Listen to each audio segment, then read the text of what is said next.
January 6th, 1875. Army posts across the southern plains logged a steep pressure fall and gale-force winds as Arctic air dropped south. Frontier weather records kept by Army posts in what is now Oklahoma, begun decades earlier at Fort Gibson, show sudden temperature plunges and sustained high winds during winter outbreaks. In open country, snow driven on 50 to 60 mile-per-hour gusts piled against windward walls and forced through door seams. Households that placed their entries on the leeward side reported markedly less snow ingress and faster heat recovery, while exposed entries saw drifts immobilize doors and drop room temperatures below freezing. The contrast, door orientation alone, cut fuel consumption and determined whether occupants could keep a fire going. What Eastern manuals prized in sunlight, the plains revised for wind. The question this episode forces: could a door's direction be measured as a survival parameter on the Great Plains? The Signal Service, sod house records, and later blizzard reports say yes. January 10, 1870, Emporia, Kansas, Kansas River Valley, Manuals of the South Door. January 10, 1870. A carpenter in Emporia, Kansas, squares a doorway frame with a compass in hand. The needle settles. He marks the threshold due south. Behind him, an open printed guide rests on a sawbuck. A builder's manual shipped from Philadelphia, pages worn from frontier use. The manual is explicit. South-facing entries, south-facing windows, maximum winter sun, warmth without fuel waste. These are the rules of Eastern and New England practice, refined over generations in forested, sheltered landscapes where timber is abundant and winter winds break against hillsides and tree cover. On the Kansas prairie, the equation changes. There are no hillsides. There are no forests. The prevailing winter wind, documented in Army weather logs maintained by Signal Service observers at frontier posts, comes from the northwest to west. It comes hard. Sustained velocities of 30 to 40 miles per hour are common during winter outbreaks. Gusts exceed 50 miles per hour. In an open country, with a fetch measured in miles, that wind does not break. It accelerates. A south-facing door, prized in the east for sunlight, sits perpendicular to the prevailing wind on the plains. It becomes a pressure surface. Snow driven on gale-force gusts packs against the threshold. Cold air forces through seams. The door itself becomes difficult to open or close under load. Inside, temperatures drop. Fires struggle. Fuel consumption rises. The carpenter in Emporia does not yet question the manual. He has built a dozen structures this way. South doors, south windows. The sun will warm the interior. That is the rule. But 20 miles west, on open grassland, a different conversation is beginning. A settler, Norwegian by birth, Prairie by necessity, has walked his claim 3 times in 3 seasons. He has watched the winter storms. He has measured the drifts. He has noted which side of his wagon, his woodpile, his temporary dugout accumulates snow, and which side remains clear. He has begun to suspect that the manual, written for a different landscape, may be wrong for this one.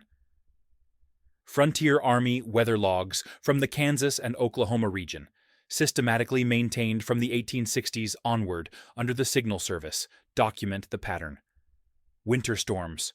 Northwest to west, northwest wind, rapid temperature fall, high sustained velocity, heavy drift potential. The data exists.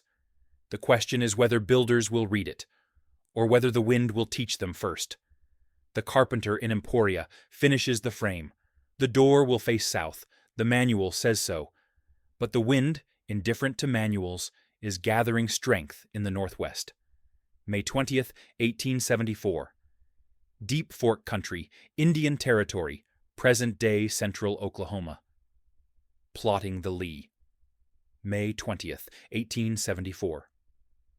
A surveyor's chain drags through red clay along the Deep Fork. Stakes mark a cabin plan. The layout is rotated off south, not by error, but by intention. The settler driving the stakes is a trader, moved west along the Deep Fork from earlier posts in Kansas. He has spent 4 winters in the open country. He has learned, as traders and trappers learn, that the wind has direction, predictability, and consequence. Winter storms strike from the northwest to west. They strike hard. They strike often. His plan, a single-room cabin, log construction, with the entry set to the southeast, leeward of the prevailing winter wind. A small covered stoop will shelter the threshold. The door itself will sit in the relative calm of the wind shadow, the eddy zone on the leeward side of the structure. This is not innovation. This is an observation applied. Frontier Guides, Randolph Marcy's The Prairie Traveler, published 1859 and widely carried, stress leeward camp placement, sleep leeward of the fire, pitch tents leeward of windbreaks. The principle is old. What is new is scaling it to fixed structures, cabins, barns, permanent homes. The trader's technique includes additional details drawn from regional experience. The threshold will be raised 6 inches above grade to reduce snow blow-in. The door frame will be recessed into the wall plane, creating a sheltered opening. The walls, heavy log with tight chinking, will resist infiltration better than light frame construction.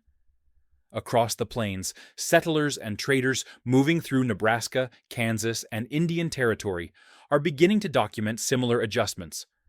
Letters, diaries, and Agricultural Society reports from the 1870s note north of west or east-facing entries that accumulate markedly less drift than south-facing openings.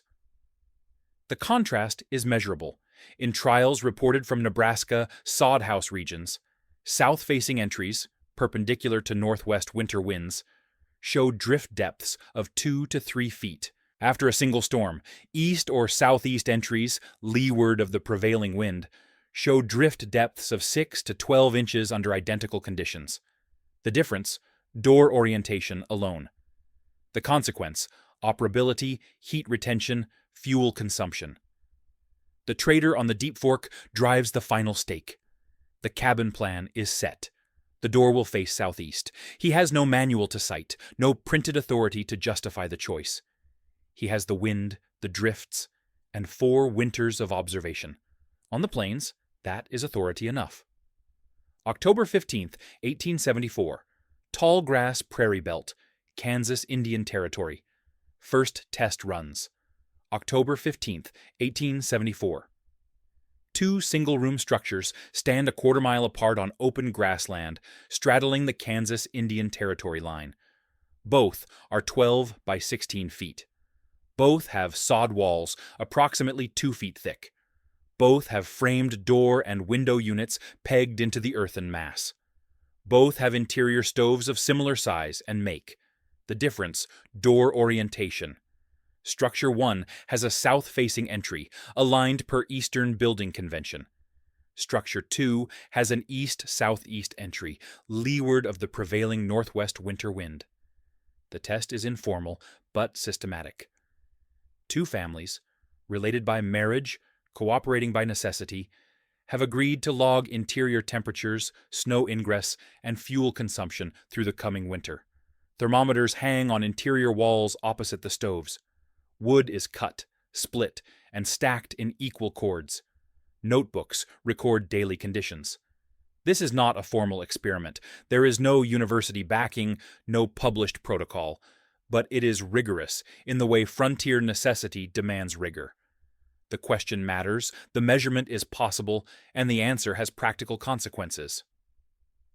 Period agricultural reports and settler correspondence from Nebraska and Kansas note similar informal comparisons during the 1870s.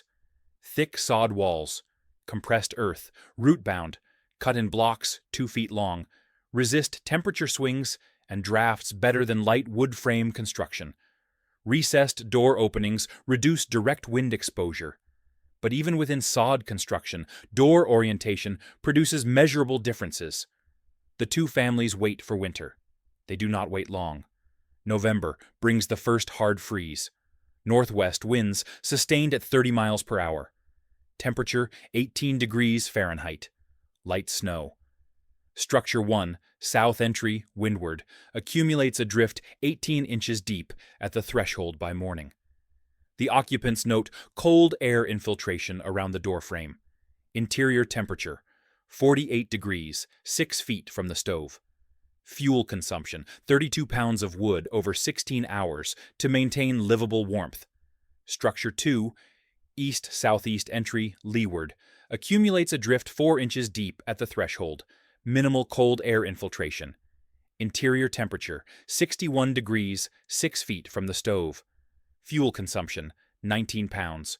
Of wood over 16 hours. Same walls, same stove, same night. Different doors. The families do not publish their findings. They do not write agricultural journals. They simply continue through winter, logging temperatures and wood use. And by spring, the pattern is undeniable. Fuel piles lasted longer behind leeward doors than in front of the sun. November 25th, 1874, Fort Sill, Indian Territory. The wind equation. November 25th, 1874. A signal service anemometer mounted on the roof of the weather station at Fort Sill turns steadily in the morning wind. By noon, it is spinning fast. The duty sergeant records the maximum velocity, 54 miles per hour. Direction, northwest by west. The temperature has fallen from 42 degrees at dawn to 19 degrees by midday. Barometric pressure, dropping sharply. State of weather, increasing clouds, rising wind, snow beginning. This is a norther, a winter outbreak common to the southern plains. Arctic air masses, unimpeded by terrain, drop south across the Great Plains in rapid, violent intrusions. The pattern is well documented in Army meteorological logs. Frontier posts, Fort Gibson, Fort Sill, Fort Supply, and others across Indian Territory, Kansas, and Nebraska, maintain systematic weather observations as part of Signal Service operations beginning in the 1870s. The observations provide the era's baseline meteorology, wind direction and velocity, temperature, pressure, cloud cover, precipitation type, and accumulation. These records, maintained daily, document the synoptic patterns that settlers experience as winter reality. High-velocity northwest winds, rapid temperature falls, heavy drifting potential. On open prairie, a windward entry, facing into the prevailing wind, experiences direct pressure loading. Wind striking a flat surface creates positive pressure. Snow driven on that wind packs against the surface. The door becomes difficult to operate. Cold air forces through seams and gaps in the frame. Interior temperatures drop rapidly. A leeward entry, facing away from the prevailing wind, sits in a relative low-pressure zone. Wind passing over and around a structure creates an eddy region on the leeward side, characterized by lower velocity and lower pressure than the surrounding flow. This is not speculation.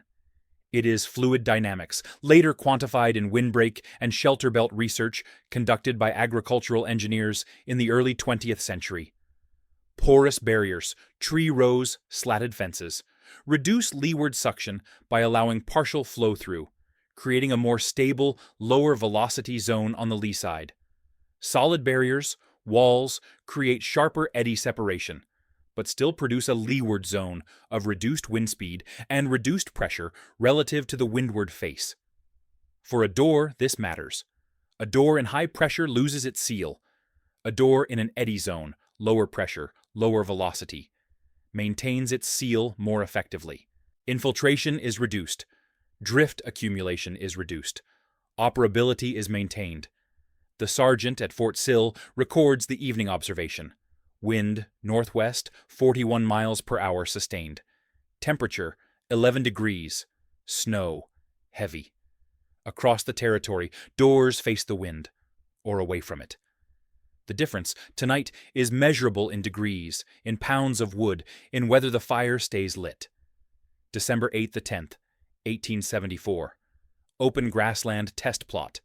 Kansas Indian Territory borderlands. 2 cabins, 1 storm. December 8th, 1874. Two test shelters stand on open grassland near the Kansas Indian Territory line. Both are 12 by 16 feet. Both are newly constructed, matched in materials and methods, except for one variable: entry orientation. Structure 1, door facing south. Structure 2, door facing east. Southeast, leeward of prevailing northwest winter wind. The builders, two brothers, both experienced in prairie construction, have installed identical stoves, cut identical stacks of firewood, and mounted identical thermometers on interior walls 6 feet from the heat source. Notebooks are ready. The test protocol: readings every 6 hours across the next major winter storm. They do not wait long. December 9th brings a classic norther. Hour 0, December 9th, 6 a.m., temperature 34 degrees, wind light and variable. Both structures record interior temperatures of 58 degrees, residual warmth from overnight fires. Hour 6, December 9th, noon. Temperature 26 degrees, wind northwest 15 miles per hour and rising. Structure 1, south entry, windward. Interior 51 degrees. Structure 2, east-southeast entry, leeward. Interior 54 degrees. Fuel added to both stoves. Hour 12, December 9th, 6 p.m. Temperature 14 degrees. Wind northwest 37 miles per hour sustained. Gusts to 48. Snow beginning. Driven horizontally. Structure 1, drift, forming at threshold. Depth 11 inches and building. Cold air infiltration, noted around the door frame. Occupant reports doors are difficult to secure tightly. Interior temperature, 43 degrees. Fire maintained, but requires frequent stoking. Fuel consumption since noon, 18 pounds. Structure 2. Minimal drift at threshold, depth 3 inches. No notable infiltration. The door operates normally. Interior temperature, 54 degrees. Fire steady. Fuel consumption since noon, 11 pounds. Hour 18, December 10th, midnight. Temperature 9 degrees, wind northwest. 41 miles per hour sustained. Heavy snow. Structure 1, drift at threshold, now 24 inches deep, partially blocking door. Significant cold air infiltration. Interior temperature, 37 degrees despite continuous fire. The occupant has relit fire 3 times due to near extinguishment from drafts. Fuel consumption since 6 p.m., 22 pounds. Structure 2, drift at threshold 6 inches, minimal. Infiltration, interior temperature 51 degrees. Fire has not required relighting. Fuel consumption since 6 p.m., 13 pounds. Hour 24, December 10th, 6 a.m. Temperature 6 degrees, wind northwest 35 miles per hour, snow tapering. Structure 1, drift depth 30 inches. The door is barely operable. Interior temperature 34 degrees. Total fuel consumption 24 hours, 58 pounds. Structure 2, drift depth 8 inches. Door fully operable. Interior temperature 49 degrees. Total fuel consumption 24 hours, 34 pounds. Same storm, same construction, same stove, different door orientation. Fuel savings 41%. Temperature advantage 15 degrees average. Operability maintained versus compromised. The camp rule, sleep leeward, had scaled into a building rule. The data now existed to prove it. January 2nd, 1875, Prairie Homestead Yard, Kansas, Nebraska, built for drag and density. January 2nd, 1875. A homesteader on the Kansas-Nebraska line packs straw chaff mixture into the final gaps around a door frame set into a sod wall. The frame, milled lumber, precious and expensive, is pegged directly into the earthen blocks. The gaps between wood and sod are stuffed tight with twisted grass, rags, and loose straw to accommodate the settling that sod construction requires. The door itself sits recessed 4 inches into the wall plane, creating a sheltered opening. The threshold is raised 8 inches above exterior grade. A small gabled porch, 4 by 6 feet, extends from the entry, providing additional wind shelter. This is typical High Plains sod construction, documented extensively in Nebraska homestead records and agricultural bulletins from the 1870s and 80s. Walls, sod blocks, typically 12 by 18 by 24 inches, laid in a running bond like brick. Total wall thickness, 18 to 24 inches. Roof, pole frame covered with additional sod layers, weight-bearing and insulating. The thermal mass is substantial. 2 feet of compressed earth resists rapid temperature change. In summer, sod houses remain cooler than frame structures. In winter, they resist heat loss more effectively, if infiltration is controlled. Infiltration control depends on multiple factors: tight chinking between sod blocks, sealed gaps around door and window frames, raised thresholds to block snow blow-in, and, critically, door orientation relative to prevailing wind. A windward door, no matter how carefully chinked, faces positive pressure during winter storms. Wind-driven snow forces into every microscopic gap. Cold air infiltrates continuously. The interior temperature drops. The stove works harder. Fuel consumption rises. A leeward door, placed in the relative calm of the wind shadow, experiences lower pressure and lower wind velocity. Infiltration is reduced. Snow accumulation at the threshold is minimized. The door remains operable. The interior holds heat. Period sources from Nebraska document the resource advantage. A typical light frame cabin with windward-facing entry in open country consumes 35 to 50 pounds of wood per day in severe winter conditions to maintain marginal interior warmth, 50 to 60 degrees 6 feet from the stove. A sod house with thick walls and leeward entry consumes 18 to 28 pounds of wood per day under identical conditions to maintain superior warmth, 60 to 68 degrees throughout the interior. The difference? Wall mass plus door orientation. The consequence? Survival margin. Wood on the treeless plains is not abundant. It must be hauled from distant river valleys, purchased at frontier rates, or substituted with twisted hay and buffalo chips, less efficient fuels that require even larger volumes.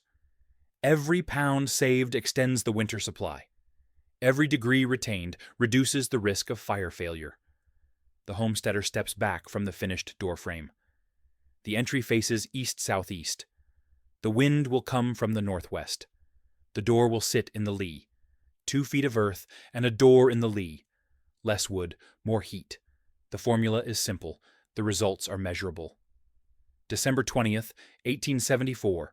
Regional Press, Kansas, Nebraska. Sunlight versus infiltration.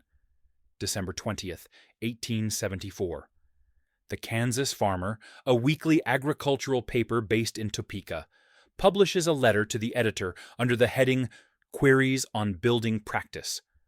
The letter, signed by a homesteader from Saline County, describes a neighbor's cabin, built with an entry facing away from the sun toward the east, and questions whether this represents poor planning or sound adaptation to local conditions.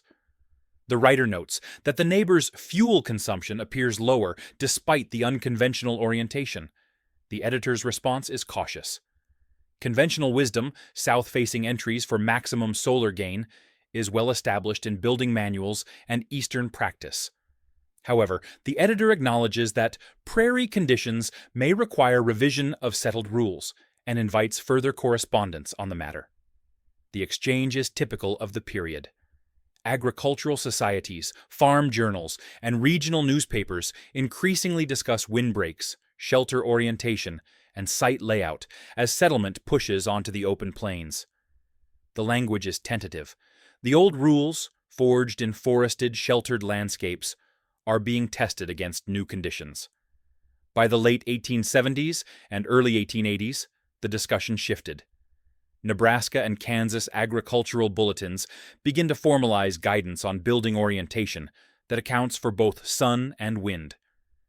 South or southeast entries are recommended where wind protection exists, natural terrain, tree plantings, or other structures. East or southeast entries are recommended in fully exposed locations where prevailing winter winds from the northwest dominate the thermal equation.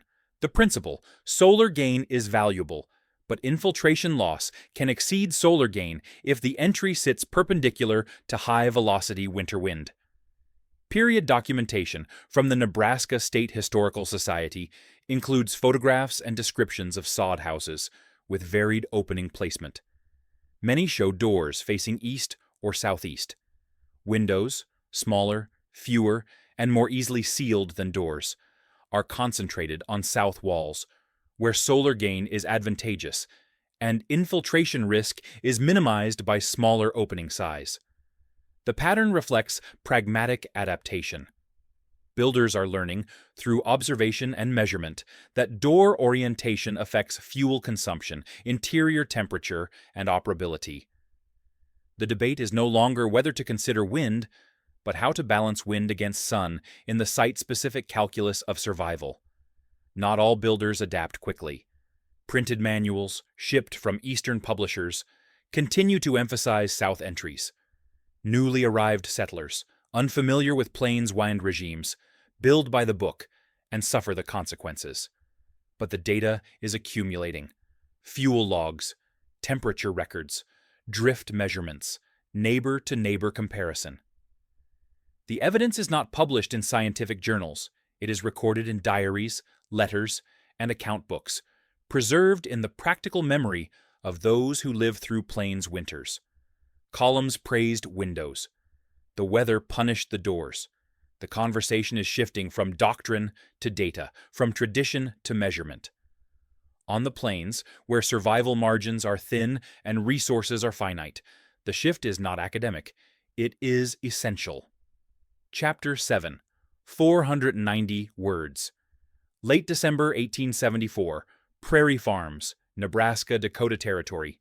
Late December 1874. A farmer in southern Dakota Territory rotates the planned location of his barn door from south to east. The change adds half a day to the framing work. The opening must be recut, the header repositioned. But the farmer has watched his neighbor's cabin through 2 winters. The neighbor's cabin, entry facing southeast, leeward of prevailing northwest wind. Minimal drifting, low fuel use, warm interior even in severe cold. His own cabin, entry facing south per convention. Heavy drifting, high fuel use, cold drafts, despite continuous fire. The difference is clear. The lesson is learned. The barn door will face east. This is how adoption occurs on the frontier, not through published guidance, not through official recommendation, but through observation, comparison, and practical consequence. The neighbor who burns less wood draws attention. The cabin that holds heat through a blizzard becomes a model. The door that remains operable under drift load proves the principle. Period photographic and manuscript records from Nebraska and Dakota Territory, archived in state historical societies, document the varied but pragmatic approaches to opening placement in sod house regions. Examples include doors facing west, leeward of typical eastward-moving winter storms. Doors facing east or southeast, leeward of northwest prevailing winds. Few or no windows on north walls, minimizing exposure to coldest conditions. Windows concentrated on south and west walls, where solar gain is possible and wind exposure is reduced. The pattern is not uniform. Regional wind regimes, local topography, and site-specific conditions all influence placement.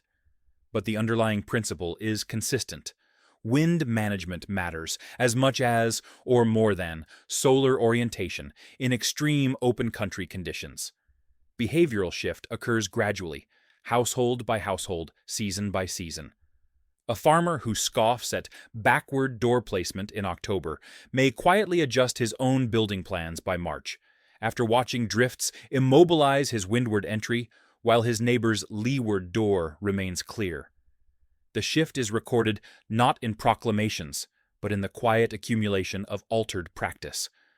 Barn doors rotate east. New cabins position entries in the lee. Thresholds rise above grade.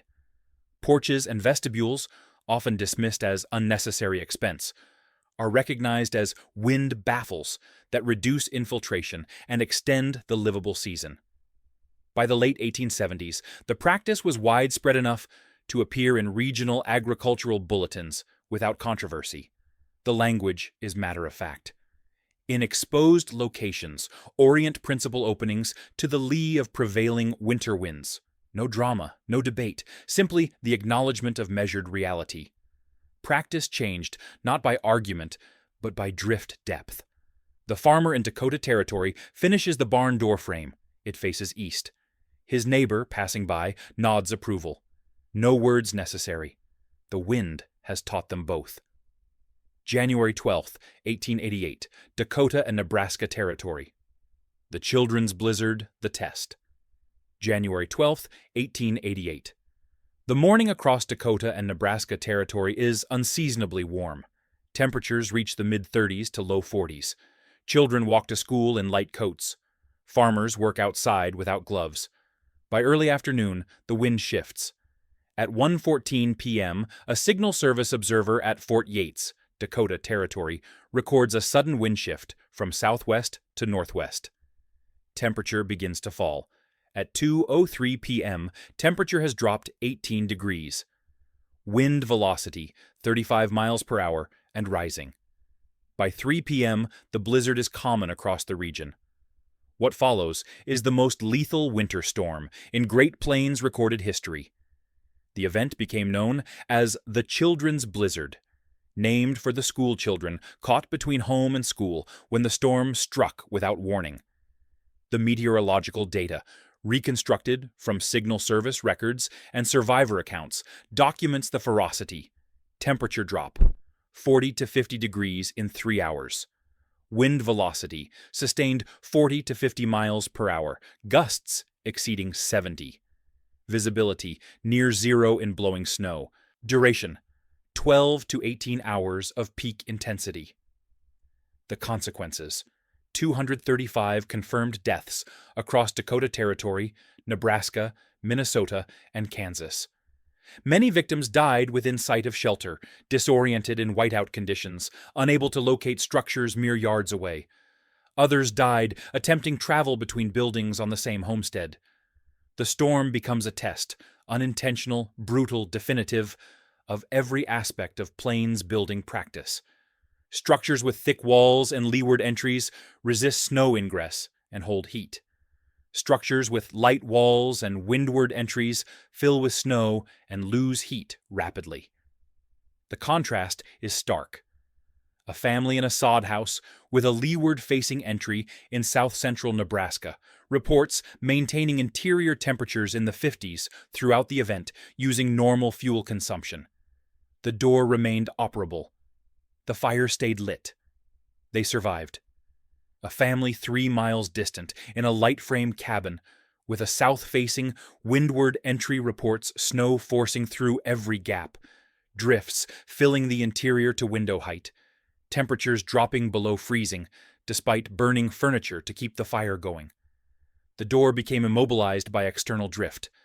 They survived only by breaking through a window on the leeward side and crawling out to reach a neighbor's dugout. The physical principles are unambiguous. Wind-driven snow, propelled at 50 to 70 miles per hour, penetrates every unsealed gap. Positive pressure on windward surfaces forces infiltration. Doors facing into the wind become pressure-loaded, difficult to open, impossible to seal, accumulating massive exterior drifts. Doors facing leeward, in the relative calm of the wind shadow, remain accessible. Drifts are smaller. Infiltration is reduced. Interior temperatures stay survivable. When temperature and visibility collapsed, orientation decided which door still opened. The blizzard ends by morning of January 13th. The death toll takes weeks to compile. The lessons, written in survival and loss, become permanent. Chapter 9. 550 words. January, February 1888. County compilations. Nebraska, Dakota, Minnesota. Counting survivors. Counting wood. January through February 1888. County clerks across the affected region begin compiling damage reports and fatality records. The process is slow, hampered by continued severe weather and the remoteness of many homesteads. The official reports focus on deaths, injuries, and livestock losses. But embedded in the survivor accounts, letters, diary entries, newspaper interviews, is a secondary pattern: descriptions of building performance. Recurring details from survivor accounts. Windward entries. Doors blocked by external drifts measured in feet. Families report snow forcing through gaps around door frames, accumulating inside to depths of several inches or more. Interior temperatures dropped to the 20s despite continuous fire. Doors becoming inoperable, frozen shut, drift-locked, or blown open by wind pressure. Desperate measures, burning furniture, breaking through alternative exits, sheltering in beds under all available blankets. Leeward entries. Doors remaining accessible with drifts measured in inches. Minimal interior snow infiltration.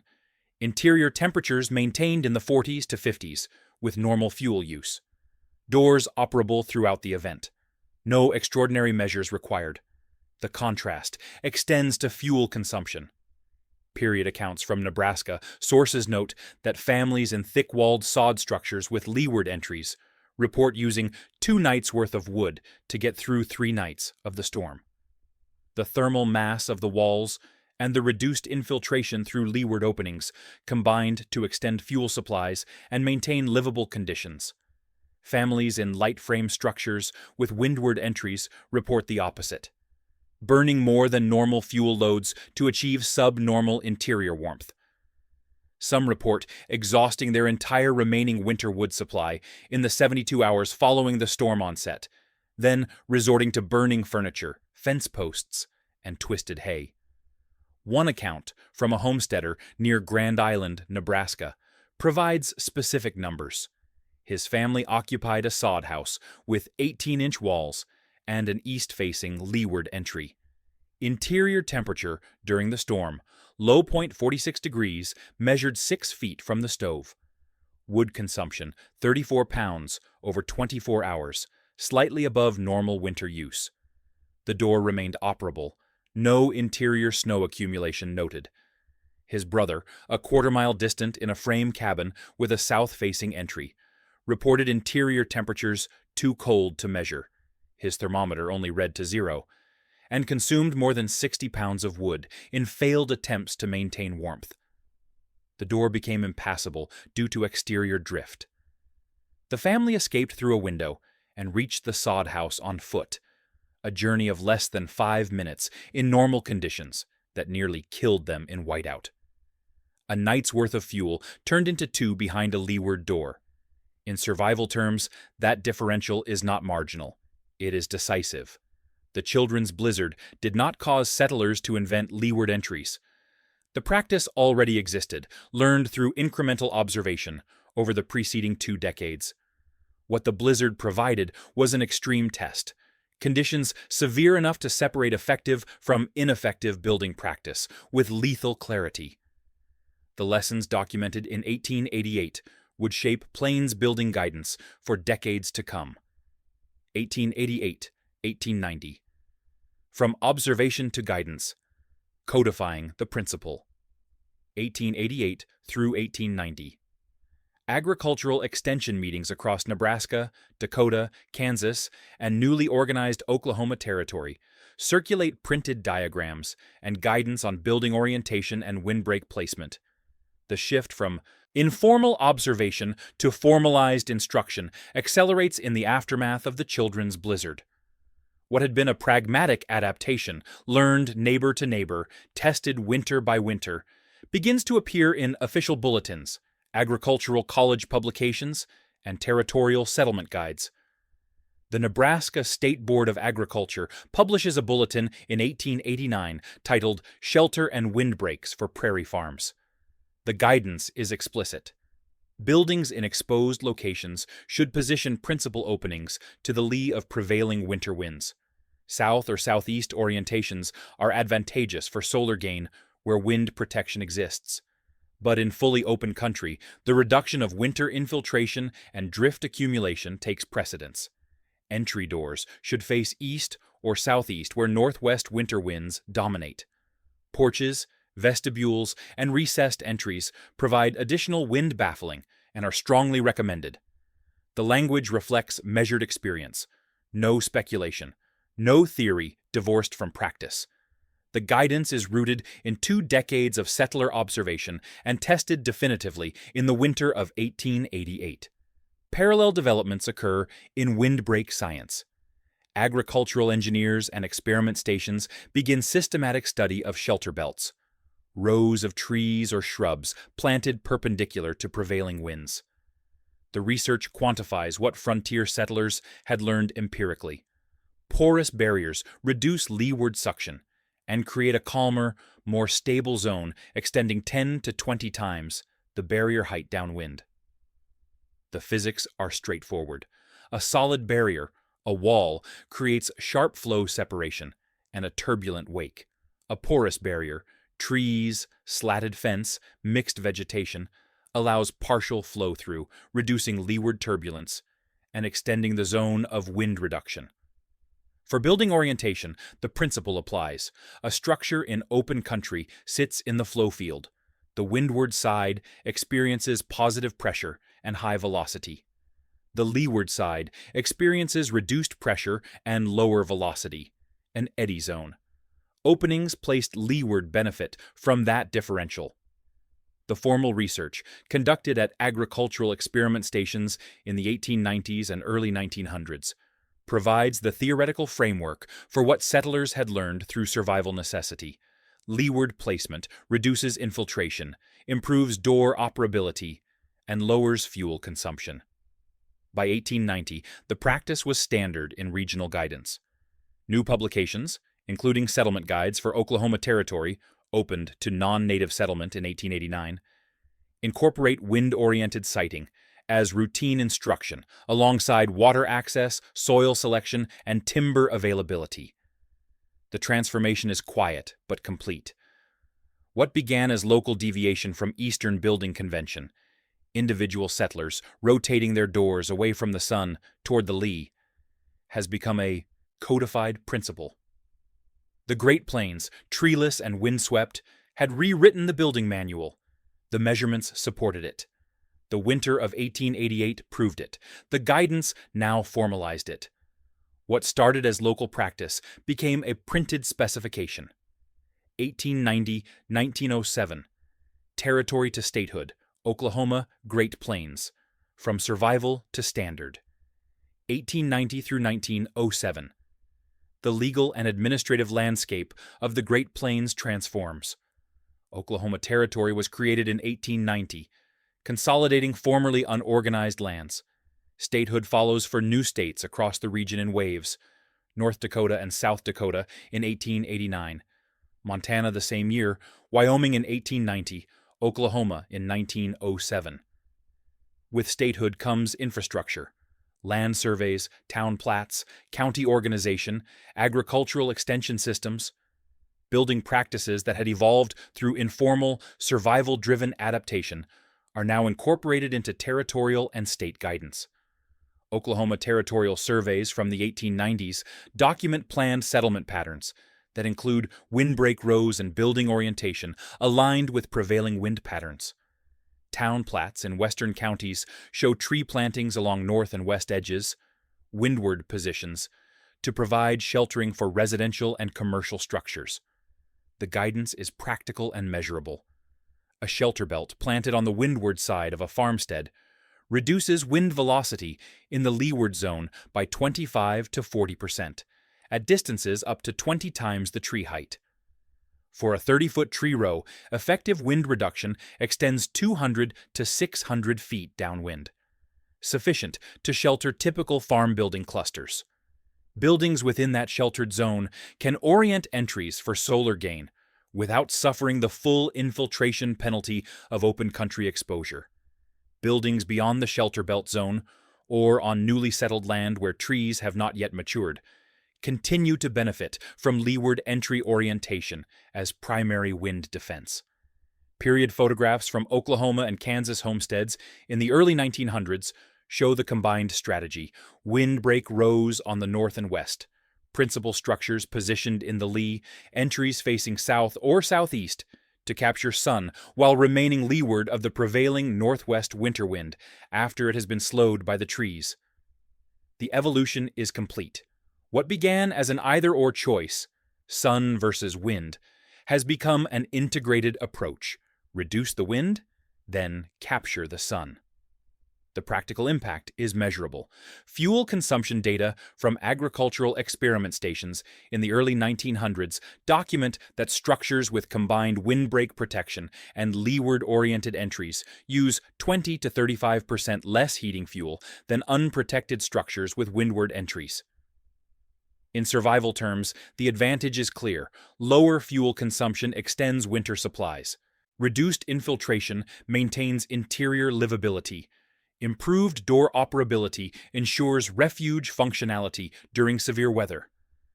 The plains, once considered marginal land, requiring Eastern building conventions, have developed their own building science, rooted in observation, tested by necessity, validated by measurement. Maps began to show rows of trees and entries turned from the gale. The adaptation that had begun in isolated cabins along the Deep Fork, the Platte, and the Missouri had become a regional standard. The wind, relentless and unforgiving, had taught a generation of builders. The lessons, preserved in guidance and practice, would shape plains architecture for the century to come. 1910s, 1920s. Codifying the principle, the legacy measured. 1910 through 1920. The United States Department of Agriculture publishes a series of technical bulletins on farm building design, windbreak establishment, and cold climate construction methods. The publications synthesize decades of agricultural experiment station research, regional observation, and practical field experience from the Great Plains and northern states. Bulletin number 443, Windbreaks for Farm and Home, published in 1916, diagrams the aerodynamic effects of porous shelter belts and quantifies leeward wind reduction as a function of barrier height, density, and permeability. The optimal design: mixed species, moderate density, approximately 50% permeability, perpendicular to prevailing wind. Leeward velocity reduction, 40 to 60%, at distances up to 15 times tree height. Bulletin number 671, Farm Building Plans, published in 1922, incorporates entry orientation guidance as standard practice for cold regions. The language is explicit. In open, wind-exposed locations, position primary entries to the leeward side of the structure relative to prevailing winter winds. Use vestibules, porches, or recessed entries to provide additional wind baffling. Raise thresholds above grade to reduce snow ingress. The recommendations reflect principles settlers had learned through observation and survival on the plains from the 1870s onward. The technical framework: windbreak aerodynamics, infiltration mechanics, thermal mass benefits, provides the scientific explanation for what frontier builders had discovered through necessity. The legacy extends beyond residential construction. Livestock barns, equipment sheds, and rural schoolhouses built across the plains in the early 20th century routinely incorporate leeward entries, windbreak plantings, and vestibule designs that minimize winter wind infiltration. The shift is measurable in fuel consumption, maintenance costs, and operational continuity.